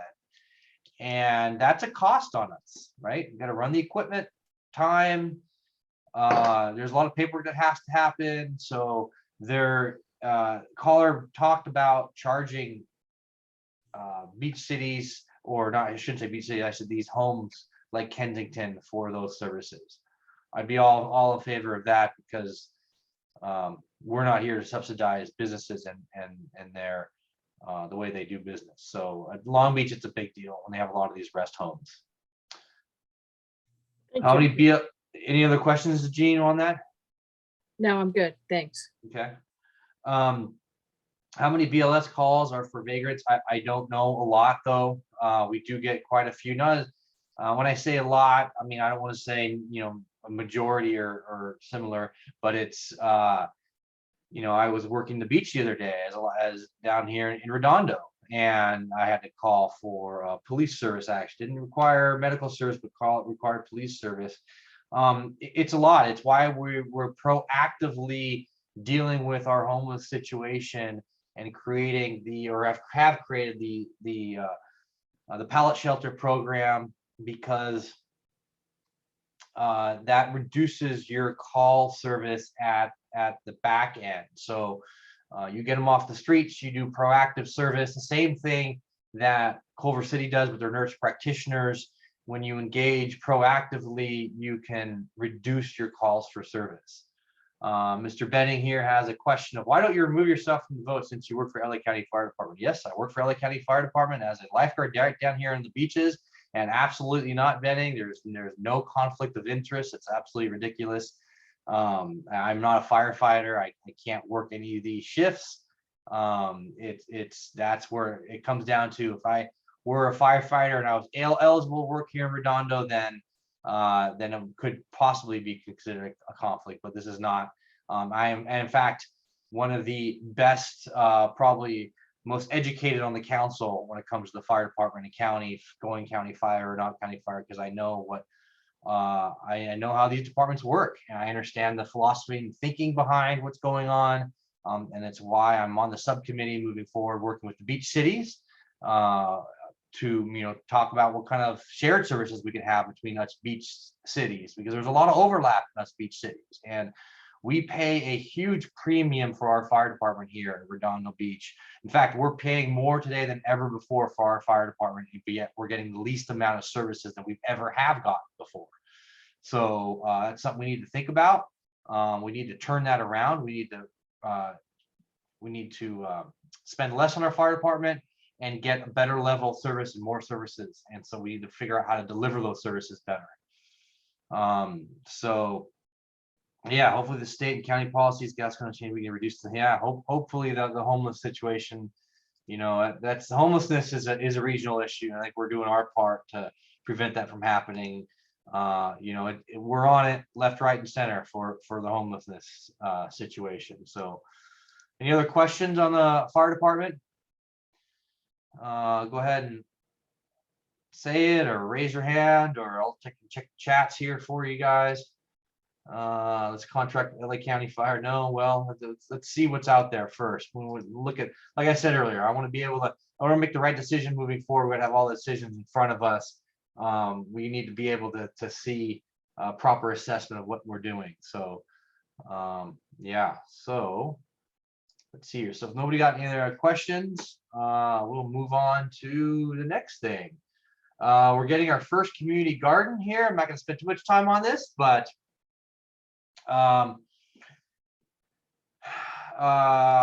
let's see here if I can pull this up. Our community garden from the South Bay Parklands is going to be coming to Alta Vista Park. And Alta Vista Park, right at the entrance, as you enter Alta Vista on the left-hand side, will be the first community garden in Redondo Beach. Hermosa has one, Torrance has one, San Pedro, LA City, a lot of communities around us have community gardens. And what are community gardens? They are basically plots of land that you can rent and you can grow your own food. South Bay Parks Conservancy. And they have a large celebration this weekend at Wilderness Park. I've been a big proponent of working with 501c3s or nonprofit groups here in Redondo Beach, like Keep the Esplanade Beautiful, like South Bay Parklands, the dog park group, and utilizing their volunteers and to do work. So rather than have our city staff do the work, we can have them do the work. So here's the website for South Bay Parklands Conservancy, and you can see all about their road to creating this garden.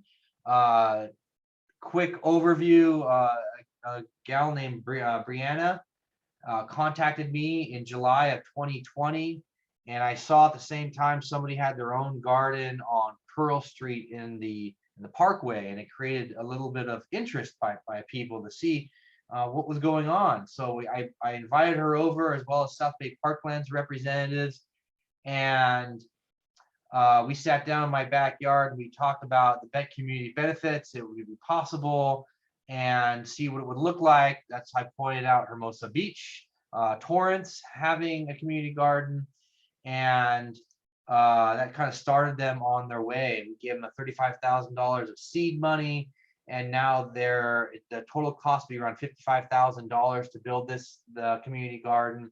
They're all volunteers. They're going to be building this garden here this summer. It should be done around early fall, late summer.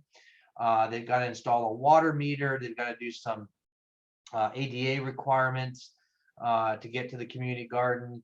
And so, yeah, they're well along their way. We get another location, North Redondo. We'll do somewhere in North Redondo. I actually have somewhere that I'm thinking about. I want to do it that I haven't really talked to anyone about yet on the council. In Central Redondo, kind of District 3 area. I have an idea. So the plots will be roughly $100 a year, which will cover insurance, water, and the space to do the gardening.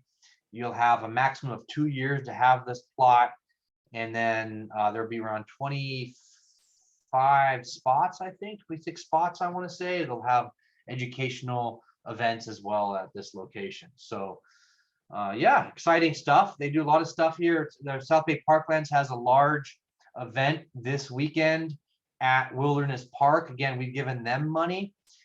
They've been replanting the park. They've been taking care of the pond. They have a large event this Saturday.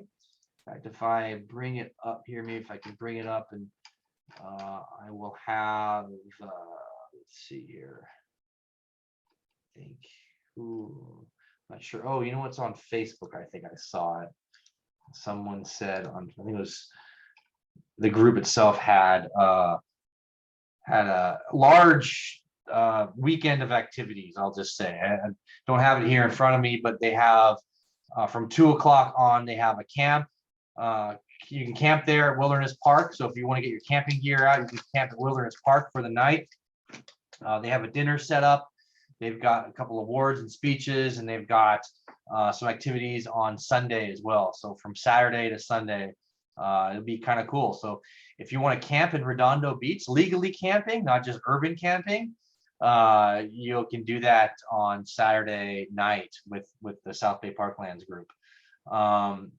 Let's see here. Oh, Mark just said wrote something down. I was can they have everything? All right. Okay, so Mark, I'll read that a little bit later. It's gonna take me a little time to read that, but thank you. So any questions on that? Any questions or comments from anyone? Go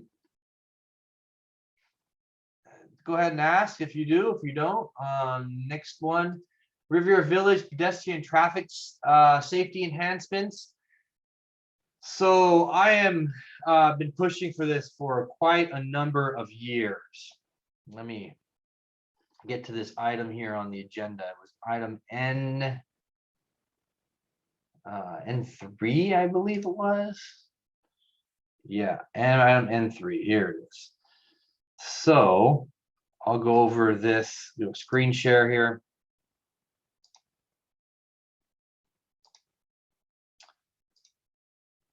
So if you see this here, this shows a map of the Riviera Village with the stop sign. This is the data collection points, these two. On the right here, let me see if here I can show, I'll show this one here. This one is actually better to show. View, do the single page, there you go, blow this up.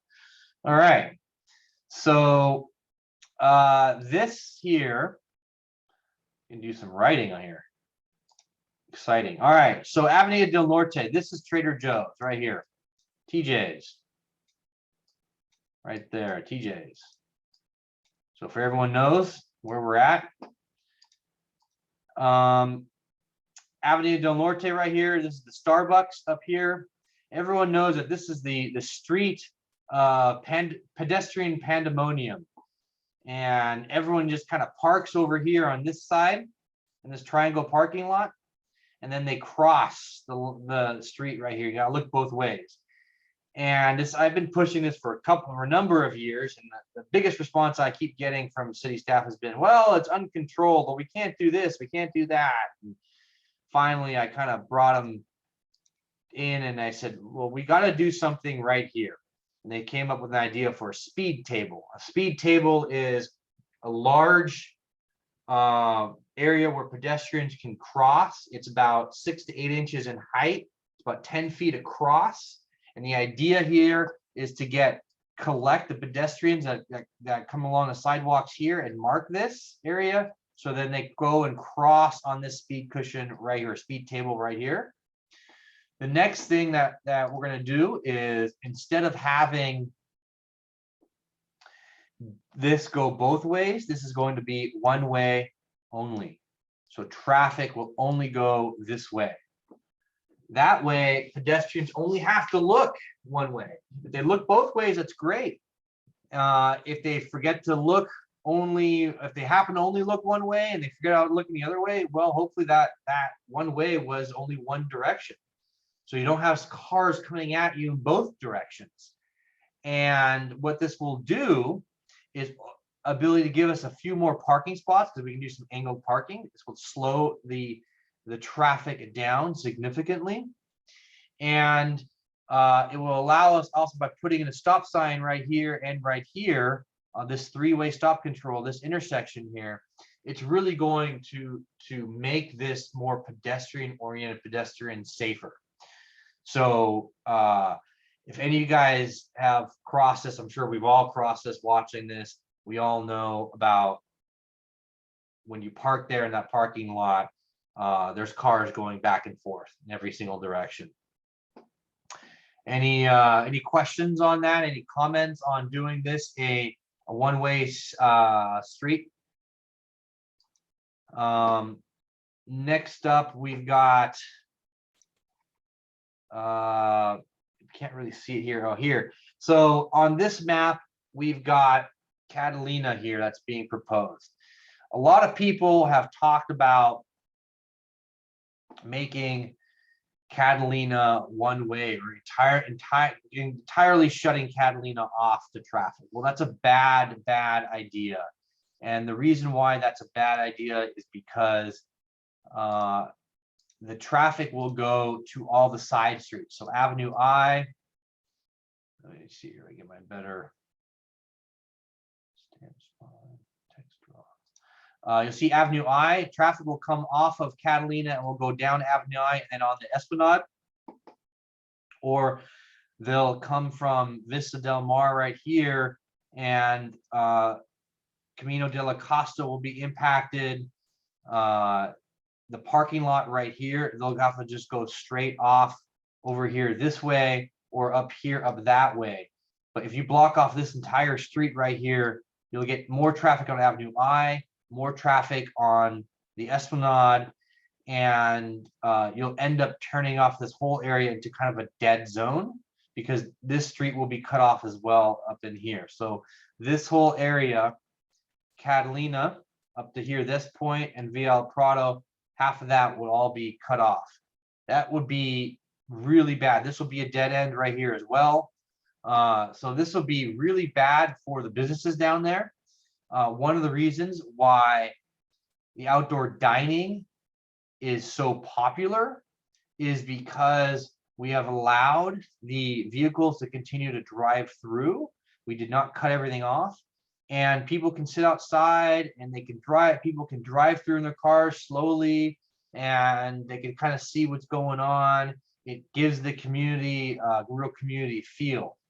Now, what are we planning on doing to helping out, since the village is busier today than ever before? In fact, we have this last year was the highest grossing tax receipts the Riviera Village ever collected. And that is in large part because of the work that we've been doing to make it more outside friendly.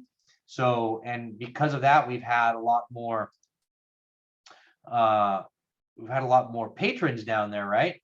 And so these are all bulb outs right here, bulb outs right here, bulb outs right here, right here, and bulb outs right here with a traffic stop, and bulb outs right over here. What are bulb outs? Bulb outs are an extra 3 or 4 feet of sidewalk space that go out actually physically into the street.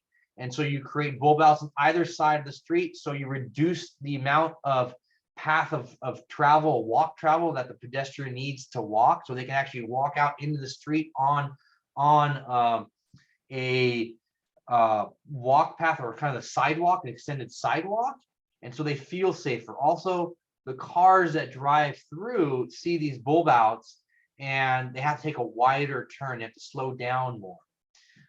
Right down here in this area, the intersection of Catalina and South Elena, right where El Nail Barbecue is at, right where Casa Playa, Padone's Pizza, doing a bulb out that takes out 2 or 3 parking spots, and right here, right for Casa Playa or El Nail right there, and that way, in creating a real pedestrian walk path that goes across the street right there.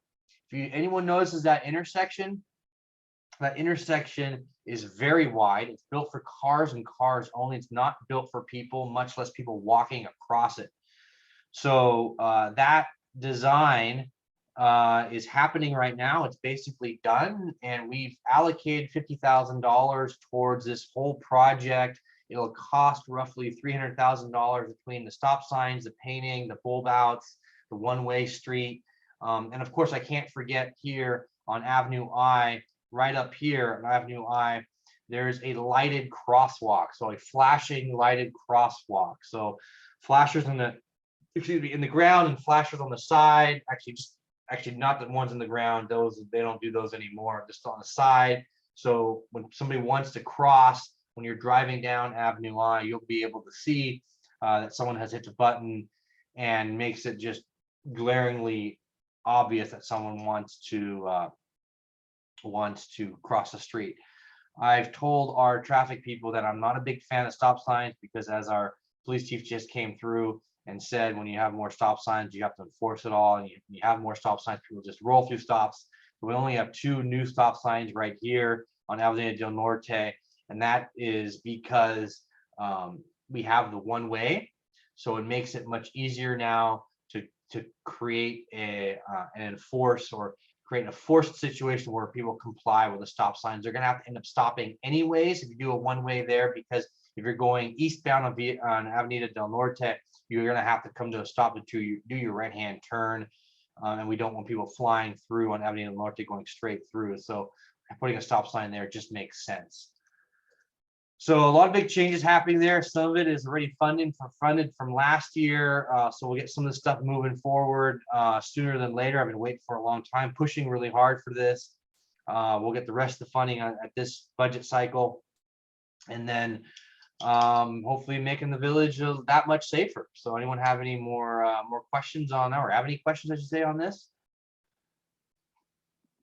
Sorry, no way to make the intersection of PV Boulevard and PV Drive any smaller. That's only going to get wider. In fact, the Legato project, someone funded a project, I think it was Caltrans, to start that project here in the next year, to do that right-hand turn lane on the Legato side. So if there's no questions on that, nothing in the chat, no one putting anything up. Let's see here real quick. There's 2 last things. I was asked by a member resident about Coastal Commission approval for ADUs. If you guys remember all the work we've been doing on ADUs, the state passed a law that says we have to allow state ADUs, and we had a law that says you can't do ADUs. So we had to basically create a framework that was outside of the states, that kind of regulated what ADUs were, how we build them. And Coastal Commission has a separate approval process in the coastal zone, and we just got that approved at the last Coastal Commission meeting, which was a few weeks ago, like 2 weeks ago, 2-3 weeks ago. And they approved our changes with a few minor modifications. So I believe those changes will be coming back to us at the council for approval. Basically, the modifications were we didn't have parking data to support forcing ADUs to have parking spots. If a new ADU is created in the coastal zone, in certain areas of the coastal zone, we couldn't force that parking spot because we didn't have the data to support that, but we did have data to support forcing creating a parking spot for a new ADU in certain parts of the coastal zone. So staff wasn't too concerned on those minor changes that they requested, and so those were approved as is. No real discussion. It was a good little 10-minute presentation by commission staff, and so there's the update on that. The last thing 2 things I have left on my agenda here is actually we'll put this all together as one. In May, we're going to be going back. Actually, we might have the photos for this. This is what I forgot to get. Actually, I'll talk about the first things first. Charter Review Committee. I'll talk about this first. So give me some time to get the photos. Charter Review Committee. So we have voted to get some things on the charter, on the election next March of 2023. We have our general municipal election, and we have voted on the council to put an amendment how we vote for our elected officials. So right now you have to have a majority vote, so which means you have to get 50% plus 1 of votes in order to get elected to any seat in Redondo. And that means you might have, if there's 3 people or 4 people in a race, and one person gets 49.9% of the vote, and the other 2 or 3 or 4 split the other part of the vote, the top 2 vote getters have to go to a runoff. Well,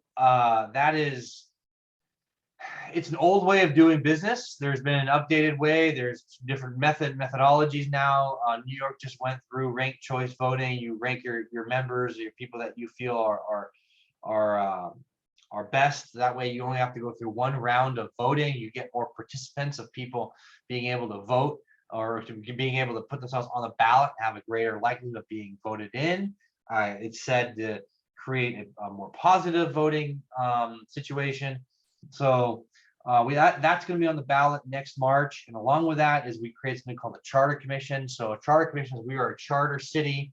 There's 2 types of city in California: the general law, and those are done by ordinances. Those cities are governed by ordinance and directly by the state of California. And a charter city is what we are. Not very many cities in California are charter cities. We are one of them. We have our own constitution. We determine when our own elections are, and we basically have our own constitution. So we've voted this last Tuesday to create a charter commission where every council member gets 1 seat plus an alternate, and then the mayor gets 2 seats plus 2 alternates, and they will be discussing what the charter, if there are any charter changes, they're going to be discussing, do we still want an elected city attorney? Do we still want or if we do, what are the job responsibilities of the elected city attorney? City treasurer, same thing. City treasurer in the city of Torrance, they just voted on whether they want to get rid of it or not, and the residents said no. City of Hermosa, they had a question on their ballot whether they want to get rid of their elected city clerk. In Hermosa, they said yes. So we're one of 11 cities in the entire state of California that have an elected city attorney. Elected city attorneys, they usually have large budgets. So it's a large discussion to have. And then there's a lot of cleanup items in our city charter as to when something comes back to council, what kind of contracts can get signed, have to go back to the council versus what staff can deal with on a basis. So there's a lot in there. If you want to be on the charter commission, Irina, I see you there. I got your email. Thank you. Some other people have reached out to me. If you want to get on the charter, be the District 1 appointment, just drop me an email, say that you're interested, or send me an text. Email is probably best here. I'll put it in the chat for you, nils.narenheim. The meeting will happen. They'll probably meet once a month. We're not going to really unknown. Let's see, for the charter.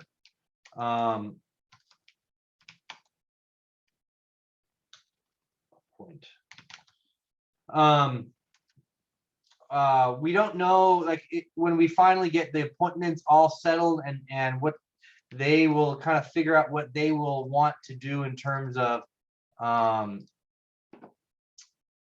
what they want to discuss. One of the things that we have talked about on there is, there's a limited time between now and March to talk about these things, and so they have to be done and in place essentially by October, November, so we can put it onto the ballot.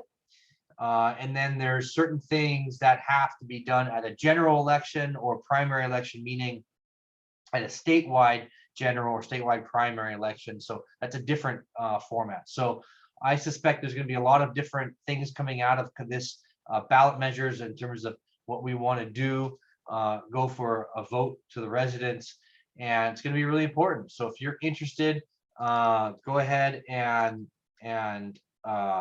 drop me a line. Like I said, every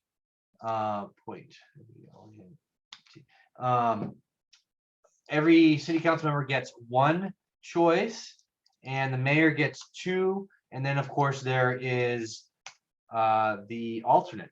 Any questions from anyone regarding that?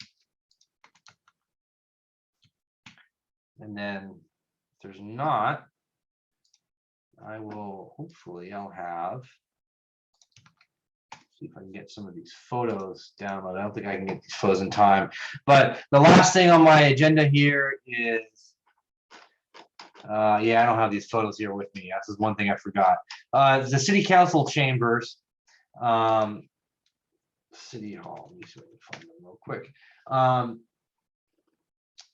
City Hall has been, the council chambers has been completely redone. So the way it's worked out, at the start of COVID, we had a project that's been planned for many, many years. And the project was to redo the council chambers. And the council chambers was built 30, 40, 50 years ago. And anyone that's been there has known that the seats are falling apart, the carpets need to be redone, the paint's falling off the wall. It looked okay, but you can tell it was showing its retro age. And the project was in the works pipeline for many years, and we finally were able to get it going. It's just so happened that when they were ready to start dealing with the council chambers, because there's actually multiple projects that had to support this council chamber project, is by the time that portion got done in the council chamber, COVID started. So for about a year and a quarter, it took them to completely gut the entire city hall, our city council chamber. I mean, we're talking down to past the foundation and into the dirt, actually. And it's too bad I don't have any of the photos. I'm going to put them on Facebook, actually, because I started taking photos back in spring of 2020, where they cut the concrete up and open, and they were laying pipes. You can see the earth down below, and there's new seating. There is a large new display. There's new everything, new paint, new electronics. In fact, the cameras are now high definition, so it won't be this old low def. New microphones everywhere. It is a $1.2 million upgrade, roughly, right in there.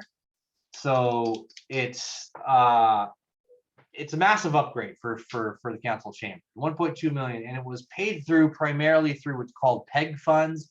PEG funds are any of you that have cable TV.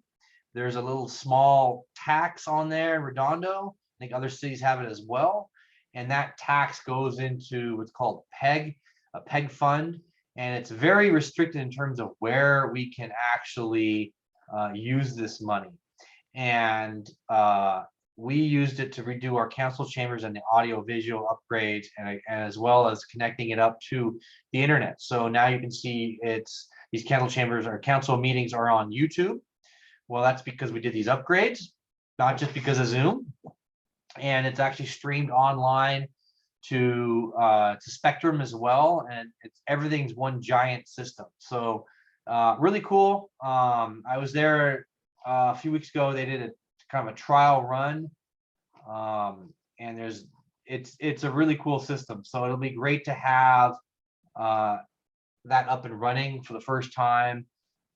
It'll be kind of cool to be in the first time. In fact, Councilmember Baji in District 4 has never actually stepped foot in the council chambers for a council meeting, actually. So it'll be interesting to see, the dynamics are different. And we have changed here. Ooh, I got some photos here, actually. Perfect. What was I going to say? I forgot what I was going to say. Anyways, downloading. Let me see if I can open up these two photos real quick to show you the size and scope. Here we go. Downloads.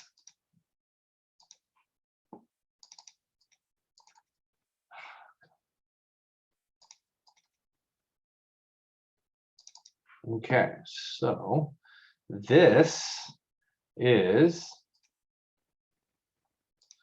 That is the council chambers right there. That was in mid-progress. So you can tell that's all styrofoam down there. That's concrete and styrofoam. So they actually raised the level of the ground by about 18 inches, so the grade wouldn't be as bad. And let's see here. Oops, wrong one.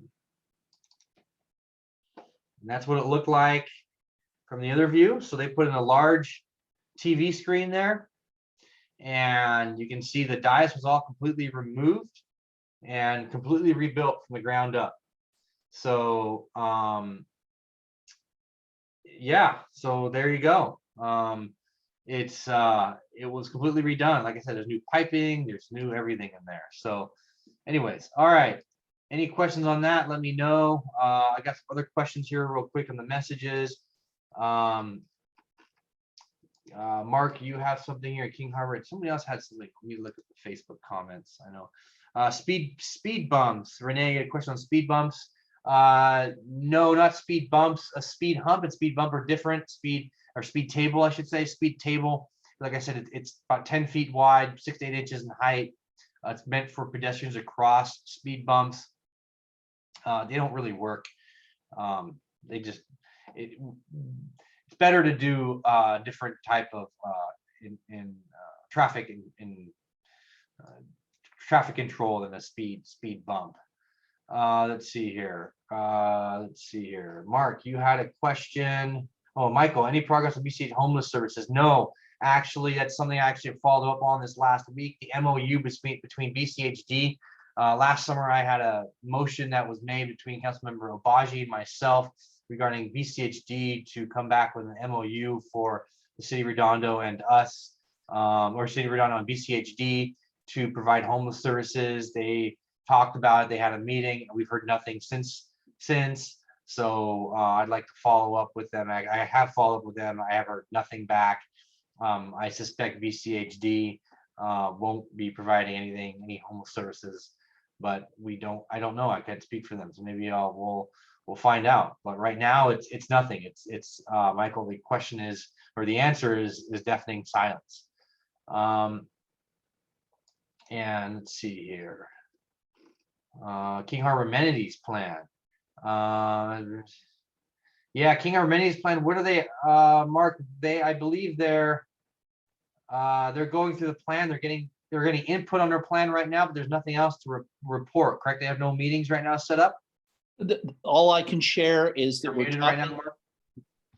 we're talking about a committee meeting in mid-May and then a community meeting thereafter. And if anybody's got questions, my contact info is on the chat box. Perfect. There you go. Other than that, I don't have anything else. We're at 8:30 now. If you guys have any questions, let me know. Questions or comments, unmute yourself. Throw it up there. Otherwise, we will be meeting. My in-person meeting is, like I said, the second meeting is Saturday, which will be the 14th of May. It'll be Alta Vista, 9:30 a.m. And I usually do my follow-up online meeting either that week or the week thereafter. Laura, your hands are up. Your hand is up. Question? It's my perennial project. Any update on when the tree ordinance will go to City Council? I don't know. That's one thing I haven't followed up on. I think it's going to be July, I want to say, if I remember correctly. Okay, Thanks you for following up. thank you. Okay. So yeah, online community meeting, I haven't set yet as to when that's going to be. It usually follows up about a week or so after the in-person community meeting. So if no one has anything else, bid you guys a fair adieu, goodbye, and I will see you next month. Thank you.